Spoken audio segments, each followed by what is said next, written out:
은혜가 여러분 모두에게 넘치기를 축복합니다. 다음 주부터는 가능하면 성가대를 하면 좋겠습니다. 코로나 너무 두려워하지 마시고 오늘은 두려움이 없는 믿음에 대해서 살펴보고 함께 은혜 받는 시간 되시기를 바랍니다. 사람이 무슨 일을 하든지 두려워하거나 겁을 먹으면은 아무리 쉬운 일도 할 수가 없습니다. 자신감을 우리가 늘 말하고 그럽니다. 우리는 자신감보다는 믿음을 말하는데, 믿음은 하나님이 우리와 함께하는 것을 믿는 것이 아닙니까?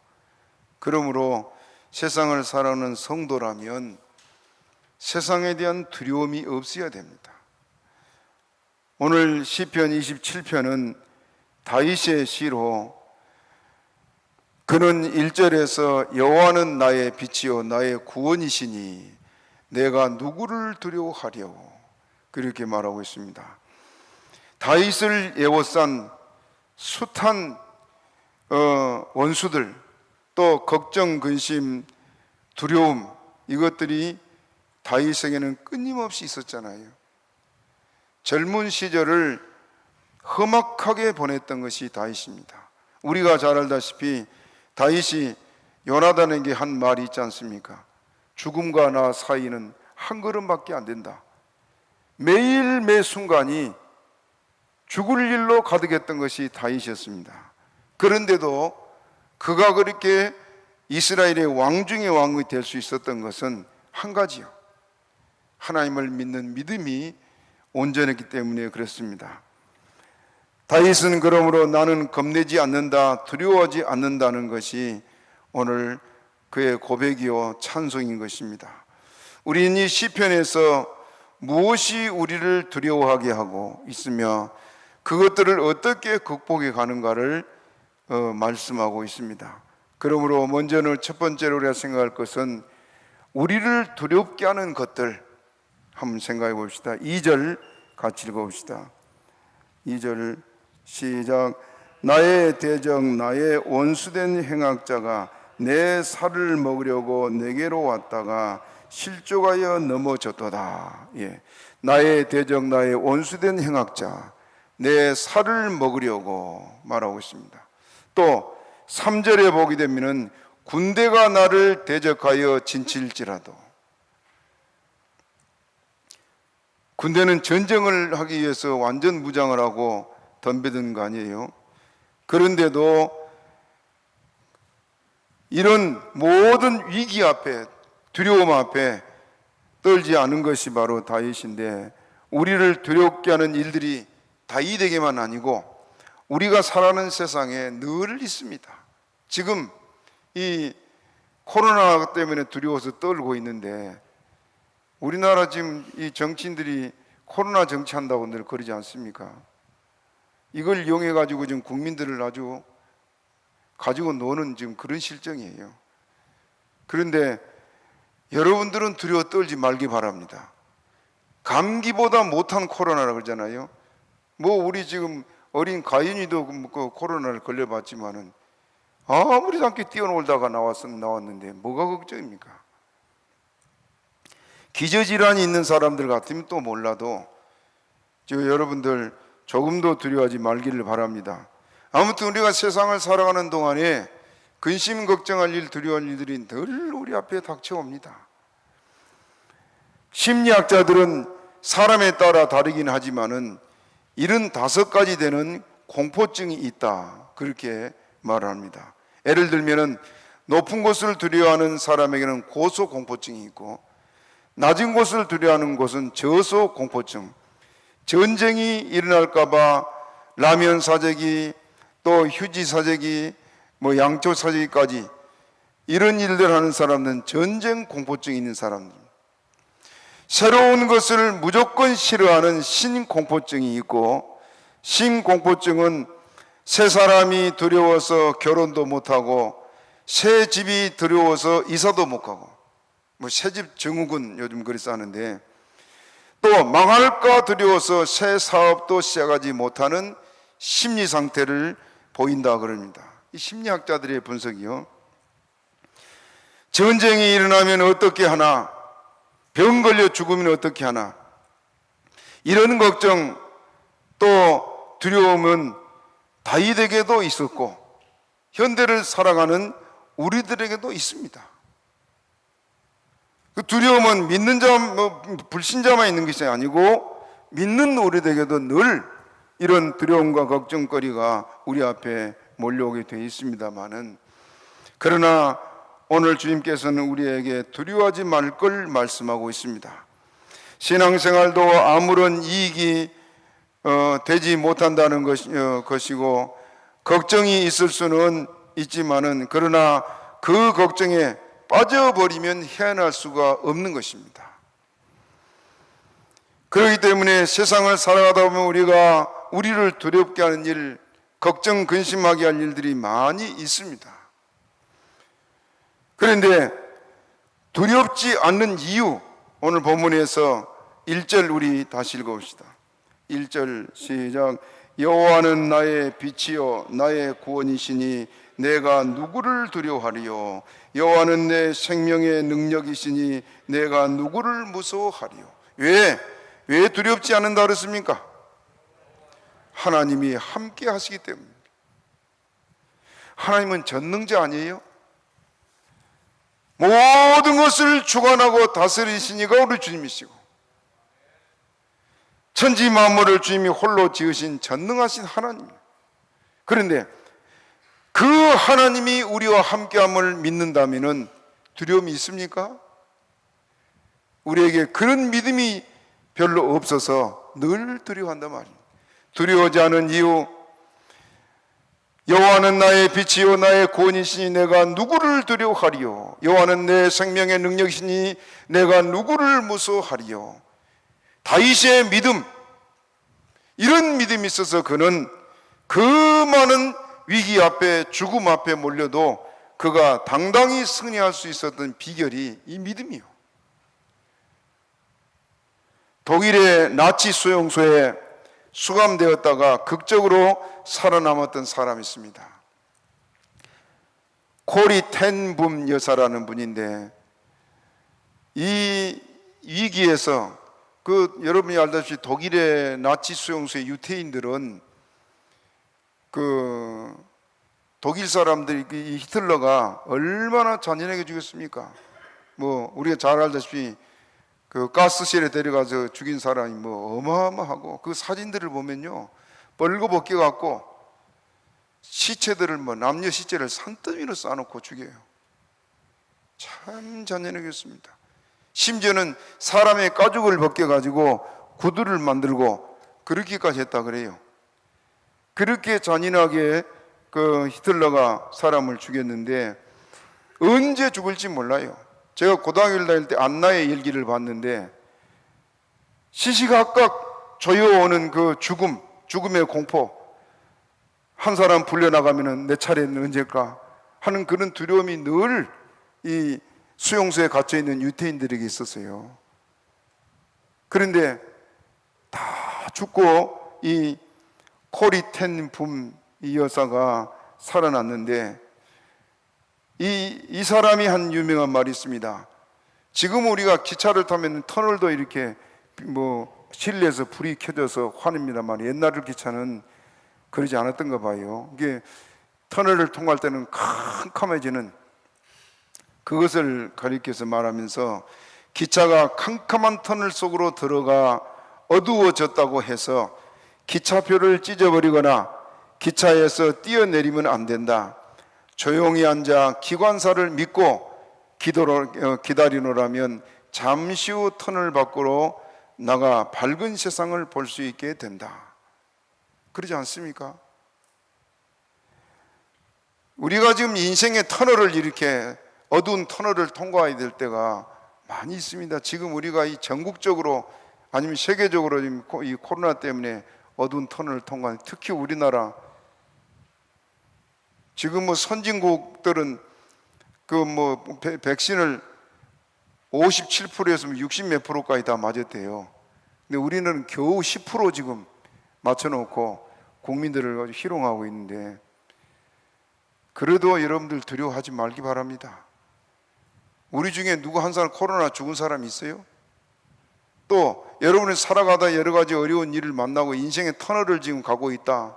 너무너무 힘들고 너무너무 뭐 자살이라도 하고 싶을 만큼 그런 어려운 상황을 살아간다 할지라도 우리가 두려워하지 말 것은 하나님이 우리와 함께하기 때문입니다. 온갖 공포, 두려움, 절망, 실패가 나를 에워싼다고 해서 인생을 포기하거나 중단해서는 안 된다는 것입니다. 다윗이 그 어떤 것도 두려워하지 않은 이유는 하나님이 나와 함께 하신다는 믿음 때문이었습니다.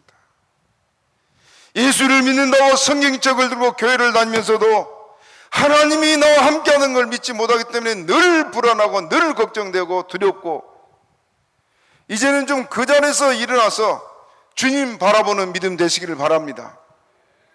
하나님은 전능자예요.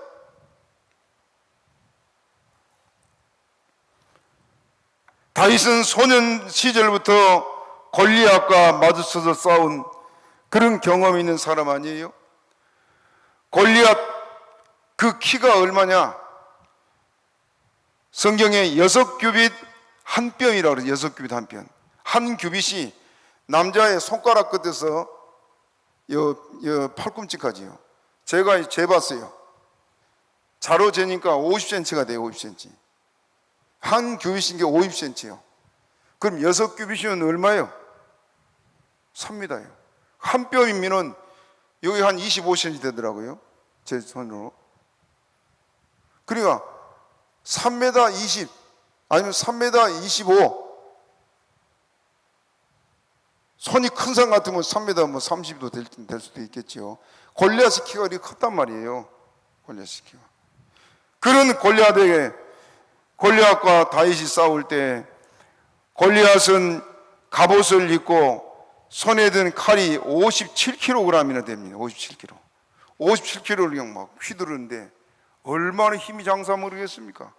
배틀째 같은 참 그 칼이요. 그리고 7kg가 넘는 창을 가지고 다윗을 공격해 오는데, 죄송해요. 갑옷이 57kg고 창이 7kg이에요. 한마디로 대포 앞에 새총을 겨눈 것과 같은 것이 다윗과 골리앗의 싸움 아닙니까?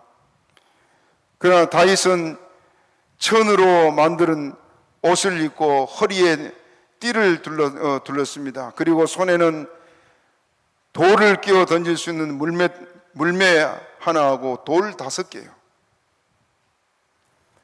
다윗을 본 골리앗이 다윗을 보고 내가 나를 개로 여기고 막대기를 가지고 내게 나왔느냐, 얼마나 가소롭겠습니까? 자기는 갑옷을 입고 완전 무장하라고 지금 다윗이랑 싸우려고 하는데 막대기 하나 들고 나왔어요. 칼도 없고. 그래서 나를 개로 알고 막대기를 가지고 왔느냐 하면서 내가 내 고기를 공중의 새들과 들짐승들에게 줄 것이다 하고 소리를 질렀습니다. 다윗의 대답 우리가 잘 알지만은 다윗이 이런 말을 해요. 골리앗에게 너는 칼과 창과 단창으로 내게 오거니와 나는 만군의 여호와 이름으로 내게 가노라. 그러면서 내가 모욕하는 이스라엘 군대 하나님의 이름으로 내게 가노라 하고 다윗과 골리앗이 싸웠습니다. 누가 이겼습니까?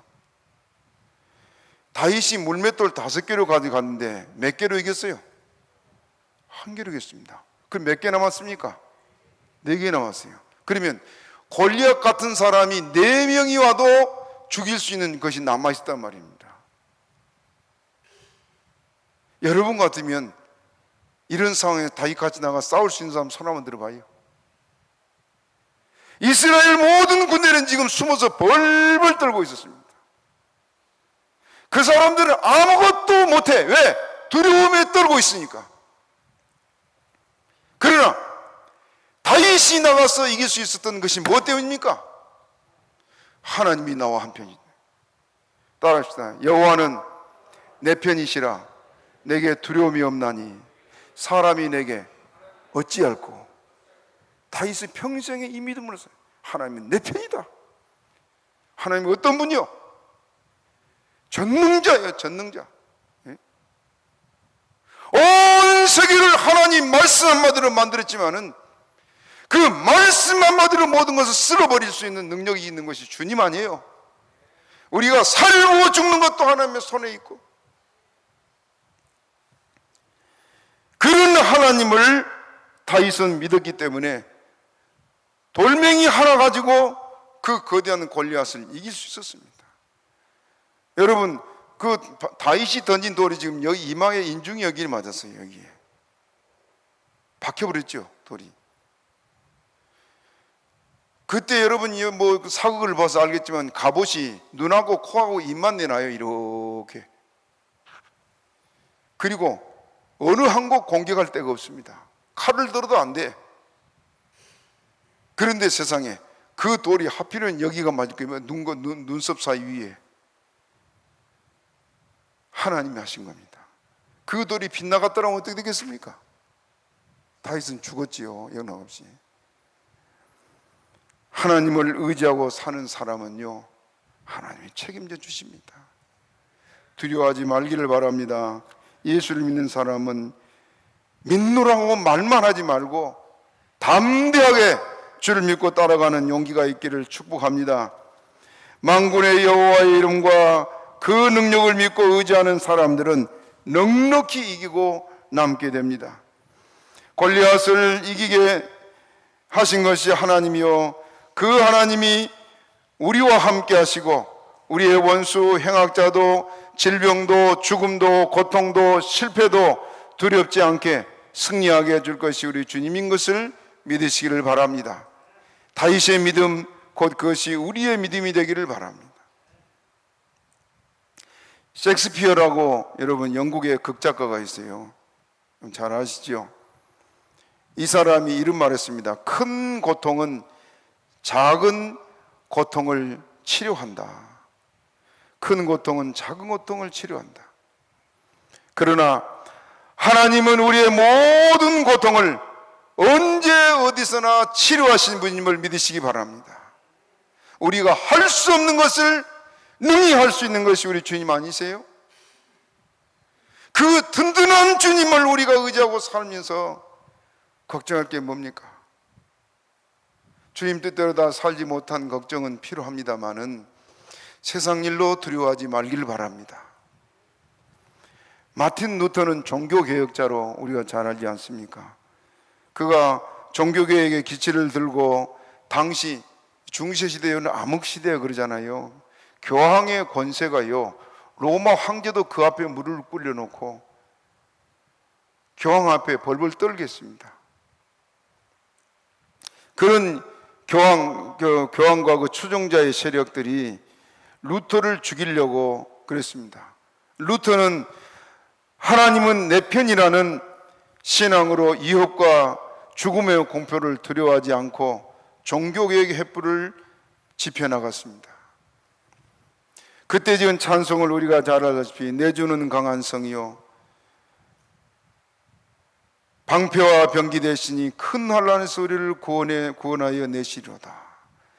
384장 우리 한번 불러봅시다. 찬송.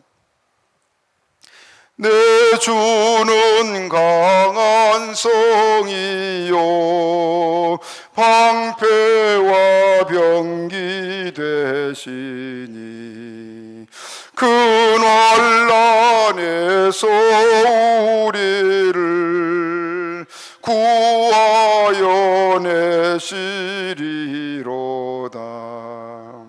옛 원수 마귀는 이때도 힘을 써 모략과 권세로 무기를 삼으니 천하에 누가 당하랴. 내 힘만 의지할 때면 더 보내서 2절 내 힘만 의지할 때는 패할 수밖에 없도다. 힘 있는 장수 나와 하소 날 대신하여 싸우네. 이 장수 누군가 주 예수 그리스도 만군의 주로다. 당할 자 누구랴 반드시 이기리로다. 아멘. 우리 주님 의지하고 나간 자는 반드시 승리합니다. 담대하시기를 바랍니다. 그러므로 두렵지 않은 이유가 첫 번째는 하나님을 의지하기 때문에 하나님이 내 편이요 하나님이 나와 함께함을 믿는 사람이고, 두렵지 않은 이유 두 번째, 환난 날에 지켜주시기 때문에 그렇습니다. 본문 5절 우리 한번 다시 읽어봅시다. 5절 시작. 여호와께서 환난 날에 나를 그 초막 속에 비밀히 지키시고 그 장막 은밀한 곳에 나를 숨기시며 바위 위에 높이 두시리로다. 여호와께서 환난 날에 그 초막 속에 비밀히 지키신다. 믿습니까? 환난이 와도 두려워하지 말기를 바랍니다. 우리 앞에는 앞으로 평안 날보다는 환난이 더 많을 것입니다. 그러나 두려워하지 말 것은 주님이 나를 비밀히 지키신다. 믿습니까? 그 장막 은밀한 곳에 나를 숨기신다. 그 약속을 믿고 조금도 두려워하지 말기를 바랍니다. 시편 곳곳에 환난 날에 지켜주신다는 말씀이 많이 기록되어 있습니다. 그리고 다윗은 하나님 자신을 피난처 또 피할 바위로 고백하고 있습니다. 아무도 날 도와줄 자 없어도 하나님 우리의 피난처시오. 하나님이 함께 하시면 부족함이 없습니다. 적의 공습이나 화학전으로부터 피하기 위해서 만든 지하 벙커도 있고 은신처가 있기도 합니다. 그러나 다윗은 사람이 만든 피난처가 아니라 하나님이 나의 피난처라고 고백하고 있습니다. 여러분을 지킬 자 아무도 없어도, 피할 곳 아무것도 없어도 우리 주님이 있는 것을 조금도 잊지 마시기를 바랍니다. 마태복음 11장 28절에 수고하고 무거운 짐진 자들아 다 내게로 오라 내가 너희를 쉬게 하리라고 했습니다. 이 말씀에서 주목할 부분이 있습니다. 우리를 쉬게 해주겠다는 것입니다. 어느 지점에 별장을 만드시고 휴게소를 만들어서 주신다는 것이 아니고 주님 자신이 우리 영혼의 쉼터가 되신다는 것입니다. 그래서 내게로 오라고 주님 말씀하고 있습니다. 힘들 때, 답답할 때, 속상할 때, 괴로울 때, 두려울 때, 두려워서 걱정 근심으로 잠 못 이룰 때 찾아갈 곳은 예수님 뿐이라. 그 주님의 이름을 부르고 주님을 따라가는 성도들이라면 다 함께합시다. 또 평안하시기 바랍니다. 무엇이 걱정입니까? 우리가 두렵지 않은 이유, 여러분 우리 앞엔 천국이 있잖아요. 천국이. 죽어도 괜찮습니다. 이 괴로움 많은 세상 빨리 떠나서 주님 나라 간다면 그 복된 일이 그보다 더 있어요? 그래 우리는 살아도 감사, 죽어도 감사해요. 믿습니까? 여러분이 잘 아시지만 내가 50에 데려가달라고 하나님께 어려서부터 기도했는데 50에 한번 죽으려다 살아났잖아요. 하나님 그 기도 듣고. 지금은 나는 지금 덤으로 사는 인생이에요. 덤으로. 이제 뭐 50이 지나서 14이 지났으니까 몇 년을 더 살게 할지 모르겠지만은 지금 죽어도 감사하고 내일 죽어도 감사하고. 왜냐? 하루하루 더 사는 이 세상은 평안 날이 없습니다. 주님 나라가 기다리고 있기 때문에 오히려 감사할 뿐입니다. 여러분들 그렇기 때문에 우리 주님만이 우리의 피난처가 됨을 믿고 주를 온전히 의지하시기 바랍니다. 이제부터는 걱정 근심 다 주께 맡깁시다. 맡기신 분만 아멘 하시 바랍니다. 별로 아멘 안 하시네. 못 맡기겠습니다 한 사람 노멘 해봐요. 짊어지고 다닐 모양이네요.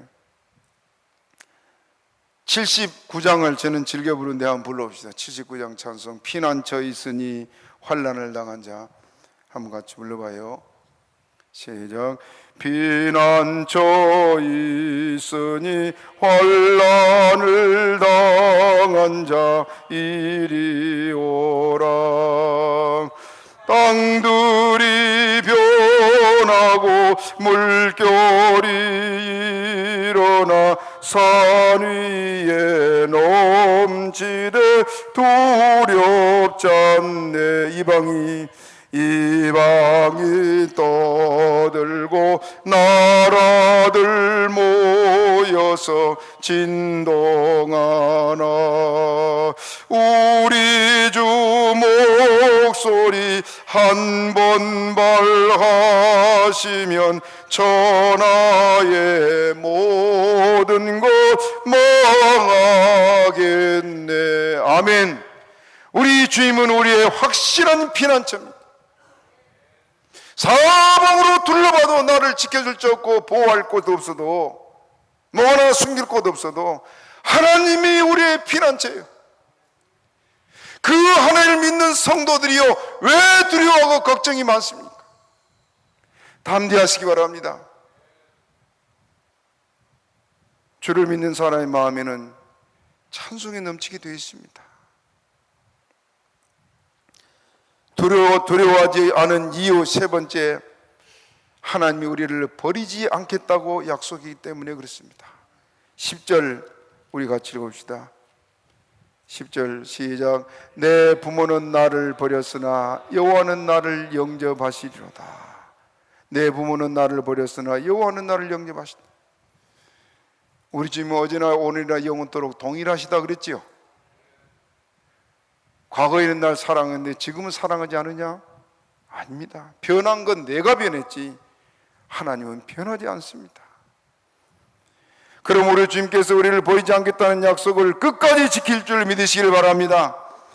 하나님의 사랑과 부모의 사랑이 희생적이고 일방적인 점에서는 공통점이 있습니다. 그러나 부모의 사랑은 한계가 있고 제한이 있습니다. 천년만년 계속될 수도 없고 경우에 따라서는 조건 때문에 원수가 되기도 하는 것이 부모의 사랑. 부모를 돈 때문에 살해하는 자식이 있는가 하면 자기가 낳은 자식을 물건처럼 버리는 부모도 있습니다. 그러나 하나님은 영원히 나를 버리지 않으십니다. 끝까지 의지하고 끝까지 바라보고 따라갈 일은 예수님밖에 없습니다. 과거에 우리나라도 더러 그런 사람이 있었습니다. 중국에 가면 특히 그런데요, 딸을 돈 받고 돈 때문에 판 부모가 많아요. 중국에. 육신의 부모는 그럴지라도 우리 주님은 변치 않으신다. 따라합시다. 하나님은 영원히 나를 버리지 않는다. 믿으시면 아멘 하시 바랍니다. 바울은 로마서 8장 35절에 누가 우리를 그리스도의 사랑에서 끊으리요? 환난이나 곤고나 핍박이나 기근이나 적신이나 위협이나 칼이랴. 아무도 하나님의 사랑에서 우리를 끊을 수 없다고 말하고 있습니다. 하나님이 나와 함께 하시는 한 그 어떤 것도 저나 여러분을 넘어뜨리거나 패망시킬 수 없다는 것입니다. 과거에 루마니아가 공산화됐다가 지금은 자유국가가 됐습니다만, 이 루마니아가 공산화될 때 일입니다. 그곳에 리처드 렘브란드 목사님이 계셨는데, 참 이분들은 청교도 신앙이지요. 이 목사님이 1948년 루마니아가 공산화되면서 체포되어서 14년 동안 감옥에서 온갖 고초를 겪었습니다. 14년. 마지막 3년 동안은요, 빛도 전혀 없는 곳에서, 빛 없는 지하 감옥에서 지냈다 그래요. 그런데 감옥에 있는 동안에 성경을 수백 번 봤답니다. 수백 번. 바로 할 것이 성경밖에 없으니까. 그리고 계속 기도하고 성경을 읽는데 성경이 있다 깨달은 게 있어요. 그게 뭐냐 하면 두려워 말라. 이 말씀들이 365번이나 기록된 것을 이분이 발견했습니다. 렘브란트 목사. 그러니까 하나님은 365일 매일 한 번씩 사랑하는 자녀들에게 두려워 말라고 격려하고 위로하고 계시다는 것입니다. 이 목사님은 말하기를 하나님은 날마다 365일 내 곁을 떠나지 않고 나를 버리지도 않으시며 나와 함께 계신다는 것을 감옥에서 깨달았다. 그 고통 속에서 고문을 받고 언제 죽을지도 모른 그런 상황인데도 조금도 두려워하지 않을 수 있었던 것은 하나님이 두려워 말라. 내가 너와 함께함이라. 이 말씀으로 늘 이뤘기 때문에 그렇습니다. 따라합시다. 두려워 말라. 내가 너와 함께함이라. 믿습니까? 세상 살아가다 걱정할 일 많고 두려울 일 많지만은 예수 믿는 성도라면 주님께 이 모든 것 맡깁시다. 걱정하지 말고 승리하시기 바랍니다. 두려워하지 않을 이유 네 번째는 은혜를 믿기 때문에 그렇습니다. 13절 시작. 내가 산자의 땅에 있으며 여호와의 은혜 볼 것을 믿었도다. 여호와의 은혜 볼 것을 믿었도다. 내가 만일 하나님의 은혜를 믿지 않았다면 이 땅에 살아있지 못했을 것이지만 그 은혜를 믿고 사는 성도이기 때문에 위기 앞에서도 우리는 당당하게 승리할 수가 있지 않습니까? 저는 잘은 모릅니다만은 여러분 흔히 요즘 듣기에 우리나라 인터넷이 발달하면서 자살 사이트가 있다면서요? 그래 자살 사이트에 들어가서 그 사람들이 모여가지고 함께 자살도 하고 그런다는데 특히 젊은 사람들이 많이 그래요. 왜 자살합니까? 그들 입장에서는 더 이상 삶에 희망이 없다고 생각하니까 자살한 거 아니에요? 이유는 그들 속에 예수님이 없어서 그렇습니다. 찬송가 405장 나 같은 죄인 살리신 이 찬송을 지은 분이 존 뉴턴 목사님이에요. 우리가 잘 알기 이분은 본래 노예상에 노예를 잡아오면 중간에 파는, 그리고 그 돈을 가지고 좋게 쓰겠어요? 불의로 모은 돈 가지고 맨날 허랑방탕하게 했었던 그런 방탕한 생활을 살았던 것이 존 뉴턴인데 이 사람이 예수를 믿게 됐습니다. 그가 예수를 믿고 보니까 세상에 나 같은 인간이 없다. 그것을 생각하면서 지은 찬송이 405장이요. 나 같은 죄인 살리신.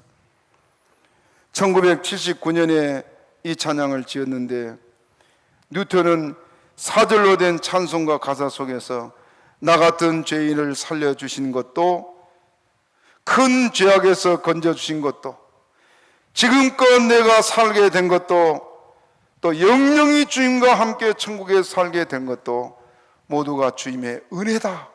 그리고 고백하고 있습니다. 전적인 은혜.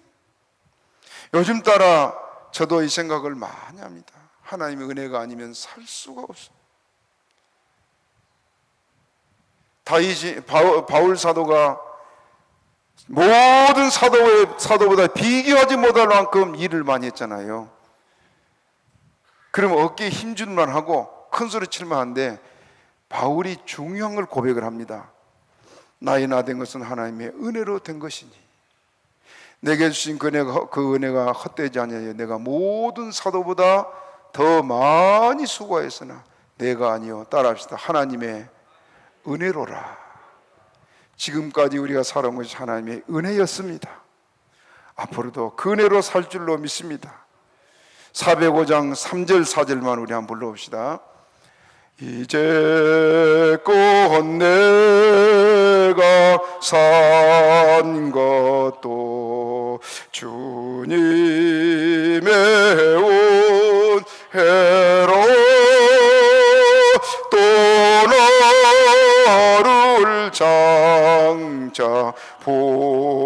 본향에 인도해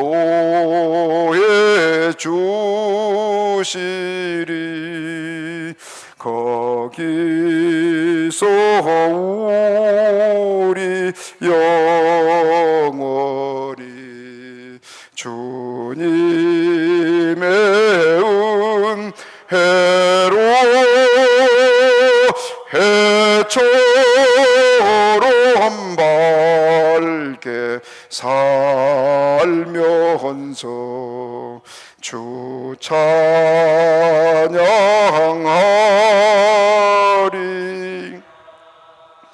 모든 것이 주님의 은혜라는 것을 깨달을 때부터 주의 은혜가 여러분에게 더할 줄로 믿습니다. 살아보려고 몸부림치지 말고 주님 의지하고 붙들고 가시기를 바랍니다. 사막에 길을 내시니가 하나님이세요. 광야에서 생수가 나게 하신 게 하나님 아니십니까? 내게는 아무것도 잡힌 것도 없고 어떻게 이러지도 저러지 할 수 없는 상황에서도 우리 주님 의지하고 가는 사람들 하나님께서 길을 내시고,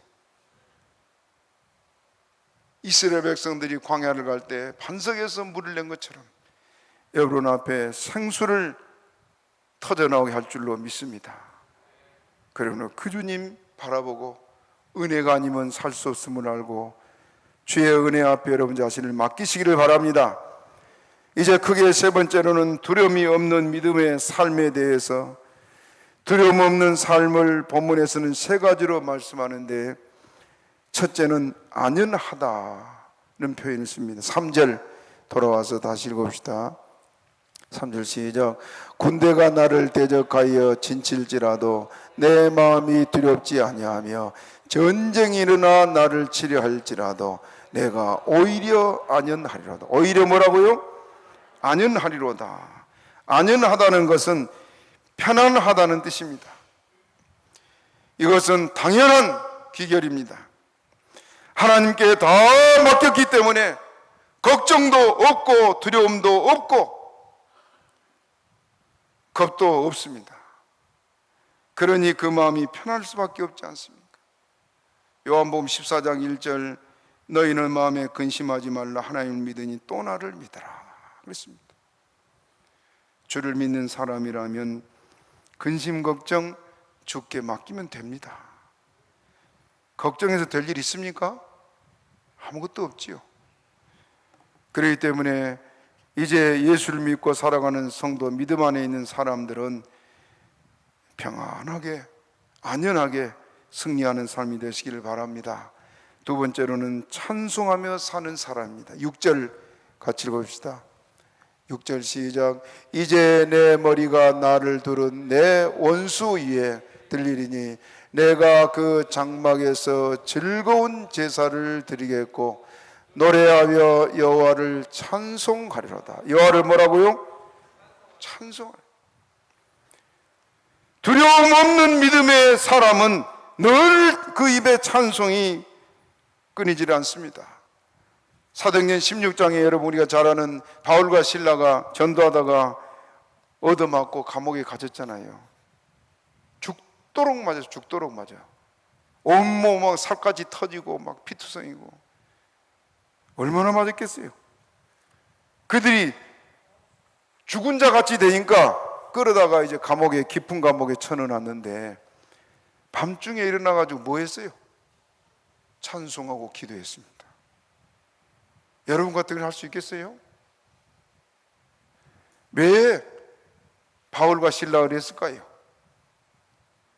하나님이 함께한 걸 믿었기 때문에 그렇습니다. 지금 상황은 감옥에 갇혔고 발이 착고에 처해가지고 뭐 쇠고랑에 처했으니까 꼼짝도 못하고 온몸은 지금 막 상처로 그냥 막 쑤시고 애리고 막 할 텐데, 그래도 찬송할 수 있었던 것은 여호와가 함께 하신다. 지금 상황 절망적이고 죽을 것 같고 더 이상 헤어나올 길이 없는 상황에서도 주를 믿는 믿음이 있는 사람은 찬송하게 되어 있습니다. 태산을 넘어 한번 불러봅시다. 태산을 넘어 험곡에 가도 빛가운 주께서 항상 지키시기로 약속한 말씀 변치 않네. 하늘의 영광 나의 맘속에 차고도 넘 할렐루야를 힘차게 불러 영원히 주를 찬양하리. 아멘. 미국의 세계에서 선교사를 제일 많이 파송한 나라가 미국이고 두 번째가 한국이라 그러잖아요. 미국 내 각 교파를 통틀어서 외국 선교비를 보내는 것이 연간 약 2억 달러 된다. 2억 달러. 계산해 보니까 우리나라 돈으로 한 2,400억 정도 된 것 같아요. 엄청나지요, 선교비. 그런데요, 미국에서 이게 조사를 한 결과를 보니까 여자들이 립스틱 사는데 소비하는 돈이 4억 6천만 달러. 배가 넘지요. 또 샴푸로 소비되는 돈이 950억 달러. 영화나 운동 경기에 쓰는 돈은 2,700억 달러. 우리가 주님 앞에 이렇게 살아가면서 그 은혜를 다 모르고 살 때가 많습니다. 이제는 주의 은혜를 바라보고 찬송하고 어떻게 보답할까, 그런 믿음이 여러분 속에 있기를 바랍니다. 세 번째는 두려움이 없는 믿음의 사람의 삶에는 주의 얼굴을 찾는 사람입니다. 8절 읽읍시다. 8절 시작. 너희는 내 얼굴을 찾으라 하실 때 내 마음이 주께 말하되 여호와여 내가 주의 얼굴을 찾으리니이다 하였나이다. 내가 주의 얼굴을 찾으리니. 주의 얼굴을 찾는 사람, 주를 찾는 사람에게는 모든 희망이 있습니다. 세상에 살아가는 사람들 가운데는 돈을 찾아다니는 사람도 있고 또 권력을 찾아다니는 사람도 있고 쾌락을 쫓아 사는 사람도 있습니다. 어떤 사람은 진귀한 맛을 찾아서 멀리 여행을 다니기도 한 사람도 있습니다. 그러나 우리가 찾아야 할 대상은 우리 하나님의 얼굴입니다. 그러기에 오늘도 여러분이 이 교회에 오지 않았습니까? 하나님이 주의 얼굴 찾아온 여러분에게 복 주시기를 축복합니다. 찰스 알렌 박사가 교인들의 신앙 형태를 조사한 조사 보고서를 보니까요, 교인들 가운데 20%는 교회에 출석을 하지 않는다. 우리는 지금 20% 더 안 나오죠. 그리고 25%는 기도를 하지 않는다. 35%는 성경을 읽지 않는다. 40%는 일정한 헌금을 하지 않는다. 75%는 교회 안에서 어떤 책임도 지지 않는다. 85%는 단 한 명도 전도하지 않는다. 그런데 중요한 것은 100% 교인들이 다 천국 가기를 바란다. 그것이 이 찰스 알렌 박사의 조사 결과예요. 여러분 다 천국 가기 바라지요? 생각해 봅시다. 우리가 은혜를 입었다면 두려움 없는 삶을 살 뿐만 아니라 주님 나라를 바라보고 이렇게 늘 승리하고 주의 얼굴 뵙기를 힘쓰는 교회가 됩시다. 두려움 없는 세상에서 평안하고 행복한 인생을 살기 원한다면, 안전하고 평온한 삶을 원한다면, 성공적이고 진취적 신앙생활을 원한다면 하나님을 바라보시기 바랍니다. 하나님의 얼굴을 찾아야 살 길이 있습니다. 하나님을 신뢰해야만 됩니다. 하나님을 높여드린 자, 이 사람들에게는 두려움이 없는 삶을 살 수가 있습니다. 우리가 믿는 하나님은 전능자 하나님입니다. 다윗같이 담대하게 하나님만 의지하고 하나님의 이름으로 승리하는 삶이 되기를 주님의 이름으로 축복합니다. 말씀 생각하고 주여 주여 세 번 하기도 합니다. 주여